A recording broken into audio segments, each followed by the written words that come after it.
All right, we are gonna go ahead and kick things off. Um, just some general housekeeping before we begin. My name is Callie Hamill. I'm the Grants and Resources Manager at Foodwell Alliance, and I manage our grant program. And today we're going to be talking about the 2026 farm grants. If you have any questions throughout the presentation, the Q&A function is open, so you should be able to ask a question as we're going, and then I will address all of those at the end. This will be recorded and uploaded on our website as well. So if you need to revisit it or share it with any other farmers that you think may be interested, definitely feel free to do that. So like I said, today we're going to be talking about the 2026 farm grant cycle. These farm grants are opportunities that are focused to help local production-focused farmers make improvements to their farm operations. So these can be for-profit, nonprofit farms. We'll have two different categories that I'll break down a little bit more later. But we have our Farm Support Grant, which is an $8,000 grant, and then our Farm Forward Grant, which is $25,000. These are available to active farm operations in our five county service area, so Fulton, DeKalb, Cobb, Gwinnett, or Clayton counties. Um, Emphasis on the word active, so this is not intended to establish new farms. Farms need to have been in production for at least a year and regularly making their food available to the community through markets or CSAs or direct to restaurant sales. Applications for this cycle will be due on January 11th of 2026 by midnight. That's a Sunday. But I definitely encourage you to get started on that sooner in case you have any questions with the grant system. So who is Foodwell Alliance? We are a collaborative network of local leaders working together to build thriving community gardens and urban farms across Metro Atlanta. So we do that through providing resources and support to local growers to help connect and build healthier communities.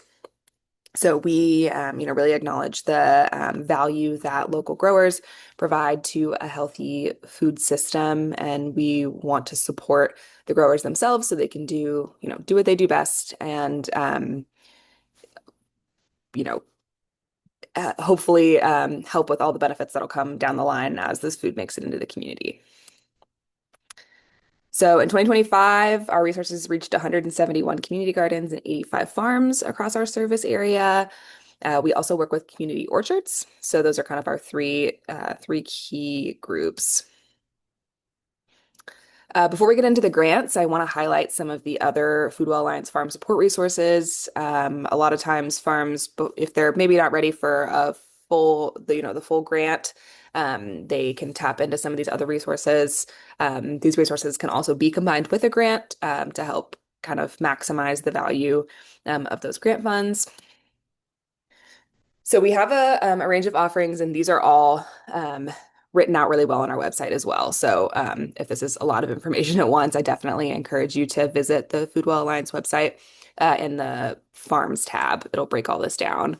But one of our main offerings is farm labor support. So we have two programs that are focused on labor support. We have our farm labor support stipends for farms, and those are up to $3,000. Those labor stipends go directly to the farmer. They can use it to pay themselves. They can use it to pay staff, to pay consultants, things like that for farm labor support needs. Sometimes farmers will use that in an off season to supplement wages, or they'll use it in busy seasons to bring on extra hands for harvesting or planting or things like that.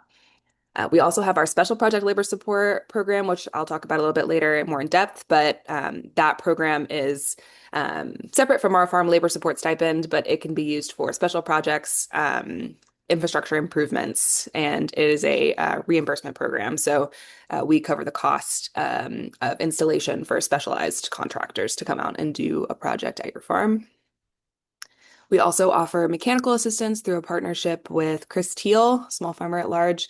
He has a large tractor and several implements and can come out and complete larger tractor work, and land grading and field prep for farms that maybe don't have the heavy equipment themselves. We also have a partnership with the Atlanta Community Tool Bank where we do tool rentals. Specifically, we have a BCS tractor with several different attachments. We have, you know, tillers, bush hog, compost spreaders, um, row prep, all kinds of different attachments. You can see those on the Tool Bank website, but those are available to growers as well. We do an annual compost delivery, and that is 15 cubic yards of food scrap-based compost from Compost Now. And those applications for this year will open on January 7th. And they're kind of first come, first served in terms of the order of deliveries. So I definitely encourage you to get an application in early for that, so that your delivery doesn't come too late into the season. We also host a lot of convenings and workshops. We do a lot of webinars and in-person workshops as well. And then our 2026 farm grants. We offer annual farm grants. Um, and this one will be pretty similar to last year, in terms of, different packages and scope. So the Special Project Labor Support Program that I just mentioned, it's a new year-round offering from Foodwell. This will be our second year of offering this. And this is available to farms and community gardens, which is a unique aspect of this program. It can be used specifically to pay a specialized contractor for an infrastructure improvement. So things like grow tunnel installations, irrigation, plumbing repairs, land work that is maybe outside of the scope of Chris Teal's assistance through the Mechanical Assistance Program. And another unique aspect of this program is that you get to pick the contractor that you use. We would just need a written estimate or an invoice. If it's a cost reimbursement, we need an invoice or estimate for the upfront payment. And sorry, I have a chatty cat. Sorry if you hear her in the background. But yeah, we just need a written invoice from that contractor before we can pay out those funds, and then there's a brief report at the end. But a lot of farmers will use this in combination with the farm grant. So if you get the farm grant and want to use it entirely on materials, then you can tap into the Special Project Labor Support Program to get the labor costs covered. So that won't come out of your farm grant. So general farm eligibility criteria for any of our resources. Farms, like I said, must be located within our 5-county service area. You must be a registered farm entity. So that can look like several different things, but you need to be registered with the Georgia Secretary of State. Like you need to have an EIN or some kind of tax ID so that we know that you are, a registered business. And then the farms must maintain a production focus and make their food and farm products regularly available for community consumption. So that can be through various streams like farmers markets, CSAs, direct to consumers, donations. So we do support nonprofit farms that are doing full donations of their products, or wholesale or direct to restaurants.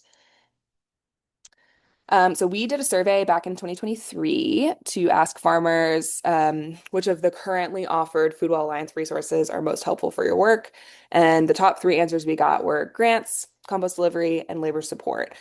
So we really have been trying to increase the dollar amounts within the Foodwell budget to make sure that those programs are prioritized and that we can reach even more farmers every year.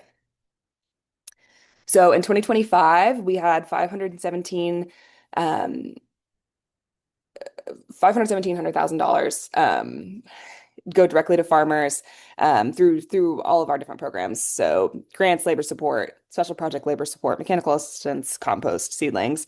And 63% of those funds went to Black-owned farms, 45% went to women-owned farms, and 27% went to new farms.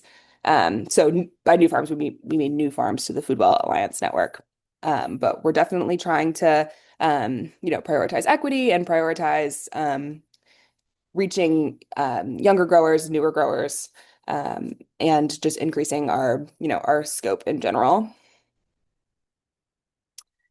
So now we can kind of get into the details of the 2026 farm grants. So we have 2 different packages. the $8,000 Farm Support Grant and the $25,000 Farm Forward Grant. And both of these are the same. It's one large application. You can choose to apply for one or both. You will only be awarded one, but it does not hurt your chances to apply for both.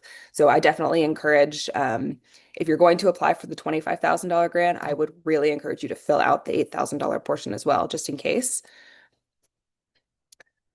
So the Farm Support Grant, the $8,000 grant, we will be awarding 27 of those. And proposals can look like a lot of different things, but we typically have farmers use them for infrastructure projects, purchasing tools and equipment, or different inputs if you need to purchase additional compost or soil amendments or seedlings. It can be used for expanding current production areas, or supporting farm personnel costs or accessing professional services. I would encourage you to not use the full amount of or in your grant budget to not put the full amount for farm personnel costs, just because this grant is intended to have more of an infrastructure improvement focus. So you can definitely build that into part of your budget, but I would only have it be a portion. And for the $25,000 Farm Forward grant, we'll be awarding two of those. And those are specifically for farms that are ready to take on a bigger project to move their operation forward. That's why we have forward in the name. So for this grant application, it really needs to be project focused with a specific project at the center of the request. So we've had farms, implementing a large, maybe they want to like really scale up and expand their composting operation on their farm, or they want to do an overhaul of all of their irrigation, or they want to build a farm structure, storage, or a high tunnel or things like that. It can be, a combination of those materials and equipment and farm personnel costs, but for a really compelling application, I would encourage you to have a really central project, and a pretty central narrative as part of your grant application. So I went over the eligibility requirements earlier, but any registered production-focused farm operations in our service area are eligible to apply. Applications opened on November 17th and will close on January 11th. And then on January 12th, we'll begin the application review period, and are hoping to have decisions out on the week of February 27th. We will also be conducting site visits throughout that application period. So you may get an email from me just requesting a time for us to come out, or if we have any follow-up questions during the grant review process. So what are we looking for in an application? For a holistic, really compelling application, we encourage you to use the application to help us understand your role in the Metro Atlanta local food system and the mission of your farm organization, and how you interface with the community. So we want to see, what's your vision for the farm for the future? What are your current needs and challenges, and how are those challenges keeping you from that mission or that vision that you have set for your farm? And then taking it to that next step of, emphasizing how these farm grant funds can help make improvements that will address those challenges, that will, in turn help you reach that mission or vision that you have for your farm. I would definitely encourage you to start, right now asking yourself, what changes do you want to see in your operation? And, how could you get there, so that you can come up with, like I was saying, like a central project, or, a really cohesive plan for making improvements on your farm. Some examples of how farmers have used grants in the past. So purchasing infrastructure and materials, post-harvest infrastructure, so wash stations, cool bots, even things for value-added products, so like dehydrators or canning equipment, things like that. Farm site work and related materials, so fencing, retaining walls, land grading, things like that. Personnel costs and professional services and farmer training. So if you need an accountant, or you need, some assistance with bookkeeping, or legal services for your farm to, help with, land agreements or really anything like that. Farm grant can definitely be used to cover those professional services. So this is the grant system. There's a link directly on our website, but this will be the home page where you will log in. If you think that your farm has an account, but you're not able to access it, please send me an email and I can send you the login credentials. A lot of times we'll have farmers come in and do that create new account every year, and that on our end ends up in duplicate accounts. So we really would like to avoid that. So definitely if you're unsure if you have an account already, just send me an email and I can check for you. It's also pretty easy to reset your password if you forgot it from last year. When you do log in, this will be what the homepage looks like. They just did an update, so it might look a little different from the way it has in previous years. But you can go that organization history button at the very top. That's a way you can look back at previous applications and previous awards. That's also this year we're if you received a grant in 2025, you must submit a report in order to be eligible for 2026. So our reports are not super labor intensive.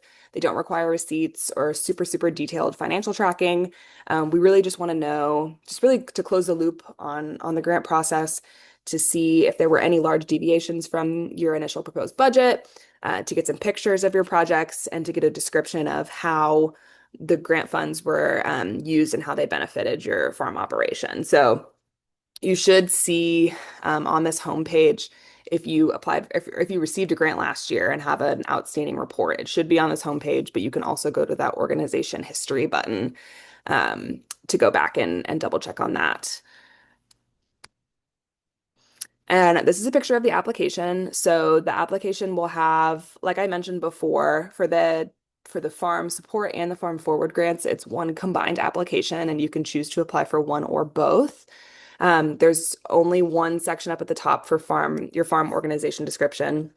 So the reason we combined these applications is so you don't have to put in all of that, basic information about your farm twice.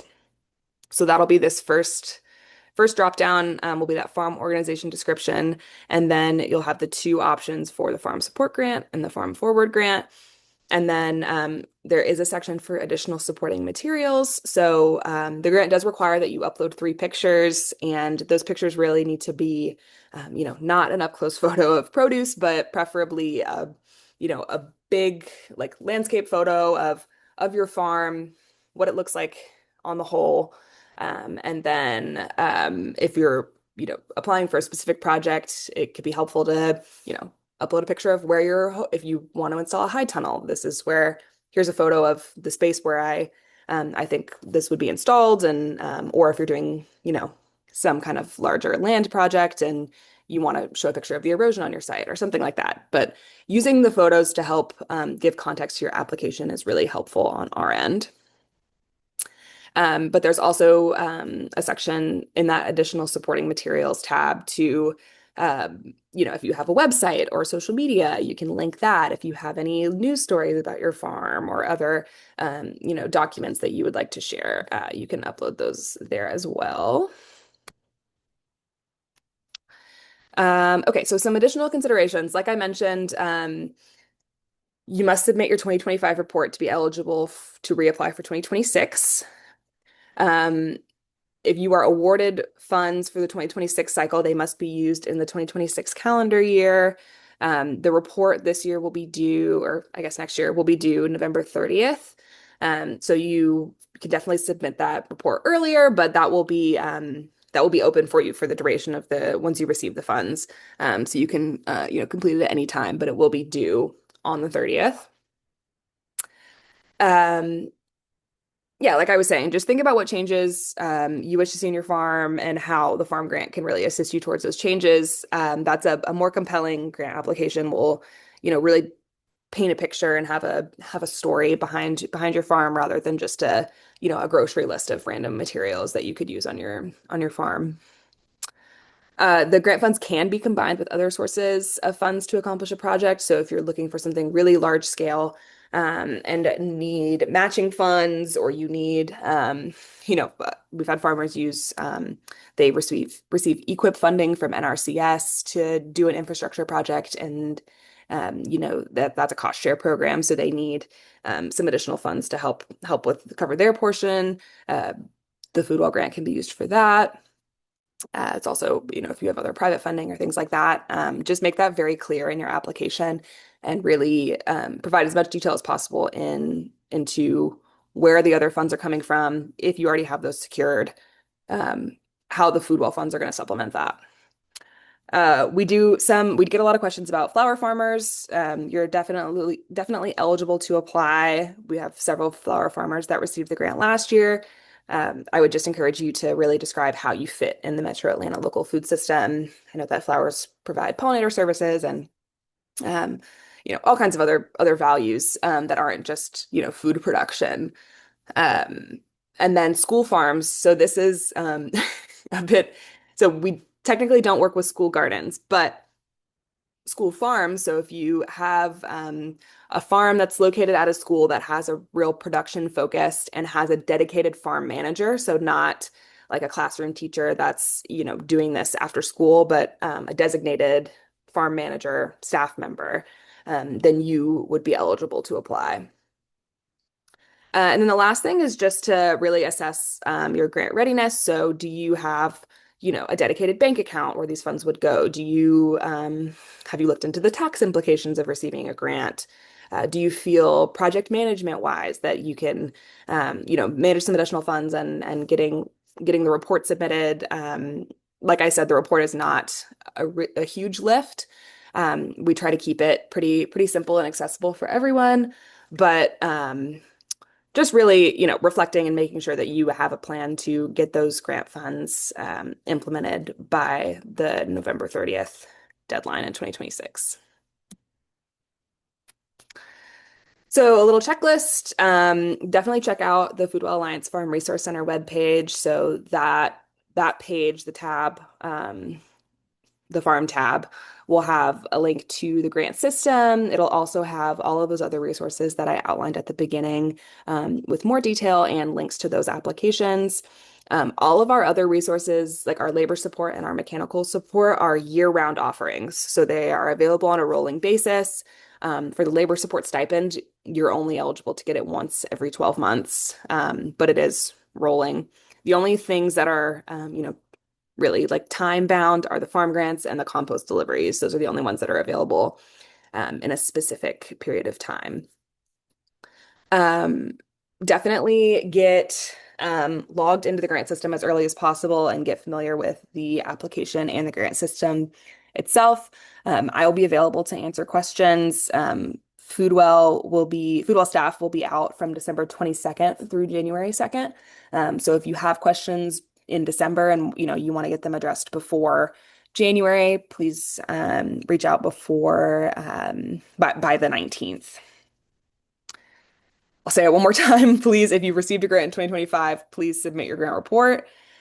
Um, Definitely, I've said this a million times, but reflect on your top challenges and needs, so that, you can come up with a really cohesive plan, for your application.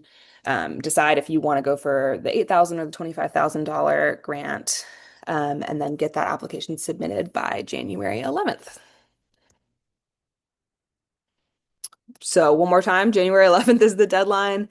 That is my email down there. If you guys have any questions at all, please feel free to reach out.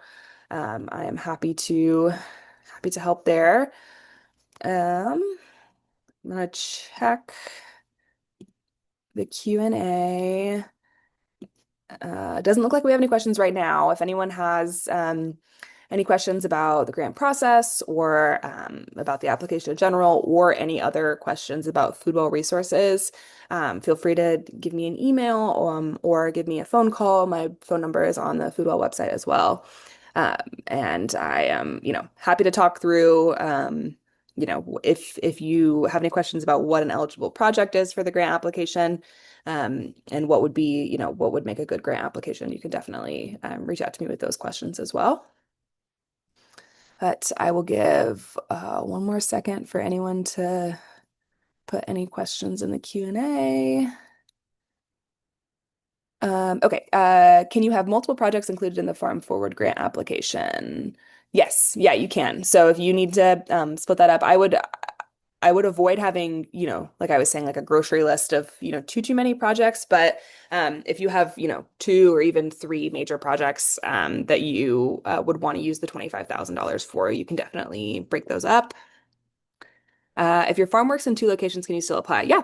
Yeah, we definitely have farmers that have multiple sites. I know with urban farming, in particular, uh, a lot of times people are growing on several smaller parcels. So that's definitely, as long as both of the locations are in our service area, you are eligible to apply. Just we need to, one thing I do want to emphasize is the physical farm location needs to be in the service area. Sometimes we have questions about, oh, I go every week to the Grant Park Farmers Market, but my farm is in Henry County. You technically would not be eligible to apply. Is there the ability to save progress while filling out the application? Yes, there absolutely is. There's a save button on the in the grant system. I would also encourage you to type it all out in a Google Doc or something that is saved just in case. But you should be able to save progress.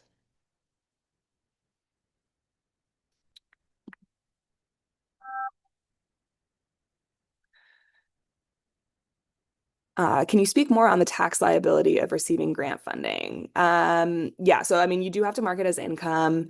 It'll definitely depend on the status of your farm. So if you are a nonprofit organization, the tax implications are different than if you are a for-profit farm. You do have to mark it as income, so you will have to pay taxes on those funds.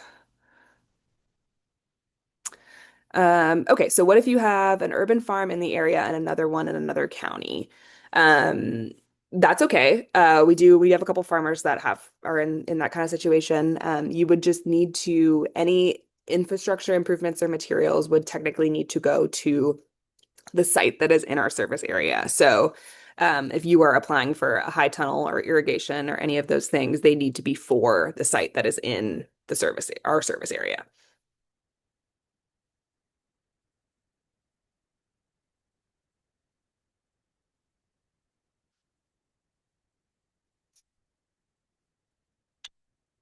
All right. Give one more second, see if there are any last minute questions. All right, cool. Well, like I said, I'm available, email, phone call, whatever your preference is. If you have any follow-up questions, feel free to reach out. And thank you guys so much for joining us. Oh, one more question. What is the intent or purpose of the site visit? The site visit is more to talk through the project. A lot of times we'll have, newer farms where, a food well staff member hasn't been out there and seen the site itself. So we want to, come out and talk about your plans for the site, what you're doing currently, and how the grant would be instituted. If we have any specific questions about the project that you proposed, we'll talk through those. But it's mostly just to be able to, meet farmers one-on-one, welcome you to the Food Well Network, and to talk through that grant application a little more in depth. It's not like we're not coming to audit you or make sure that you're, it's definitely more to build a relationship than to, try to catch you on anything or anything like that. And my email is so down there it's kalia@foodwellalliance.org. It's also on our website if you have any questions. But I will go ahead and wrap up. Like I said, this will be recorded and uploaded on our website if you want to revisit this presentation at any point. But thank you guys for joining, and I hope you all have a great holiday.